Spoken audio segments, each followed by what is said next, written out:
এটা দেখে আমার মনে পড়ছে সেই সেনাবাহিনীতে চাকুরির সময় চাকুরির প্রয়োজনে পার্বত্য চট্টগ্রামে যখন রাঙামাটি কাপ্তাই এলাকায় কর্তব্যরত ছিলাম, তখন সামরিক স্পিড বোটে করে আমাদের চলাচল করতে হতো সেই পাহাড়ি নদী রাইনখাং এবং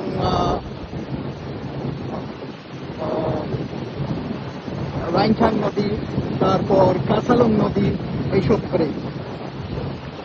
শুধু একটাই আফসোস যে মালয়েশিয়ার মতো দেশ তাদের পর্যটনকে উন্নত করে আজকে এই পর্যায়ে যেতে পেরেছে অনেক দূর, যেটা তাদের নেতা এক সময়ের রাষ্ট্রপ্রধান মাহাথির মোহাম্মদ তার ভিশনারি চিন্তাধারা থেকে এই কাজটি করতে পেরেছেন। এবং আজকে মালয়েশিয়া পর্যটনের ক্ষেত্রে অনেক দূর এগিয়ে আছে। আমাদের দেশে আমরা কেন পারি না, সেটাই আমাদের আফসোস। এই দেশেও এক সময় ইনসার্জেন্সি প্রবলেম ছিল এইসব এলাকায়,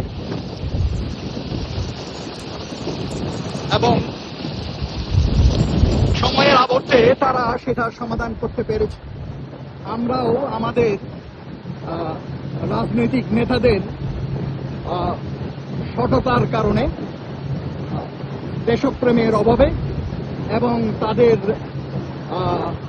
অসাধুতার কারণে আজকে আমরা এই সমস্যার সমাধান করতে এখনো পারি। পার্বত্য চট্টগ্রামের সমস্যা নিয়ে যারা স্টেক হোল্ডার, তাদেরকে না রেখে পাশ কাটিয়ে নামমাত্র চুক্তি করে এটাকে বিতর্কিত করা হয়েছে এবং বাস্তবায়নের ধারে কাছেও যায়নি। আমাদের পার্বত্য চট্টগ্রামের মতো একটা সমৃদ্ধ জায়গা থাকার পরেও আমরা এই জায়গাতে আমাদের পর্যটনকে উন্নত করতে পারছি না এবং এটাকে সামনে নিয়ে যেতে পারছি না। নেতৃত্বই হচ্ছে সবচেয়ে বড় জিনিস। আমাদের দেশের নেতাকে দক্ষ হতে হবে এবং মাম হতে হবে। টার্গেটকে সেট করে ওই টার্গেটে এগিয়ে যেতে হবে। দেশকে এগিয়ে নেওয়ার জন্য আমাদের অনেক সম্পদ রয়েছে, এগুলোকে আমাদের এক্সপ্লয়েট করতে হবে।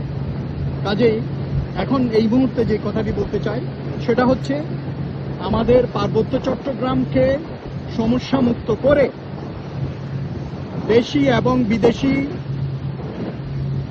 চক্রান্তকে নস্যাৎ করে বিদেশি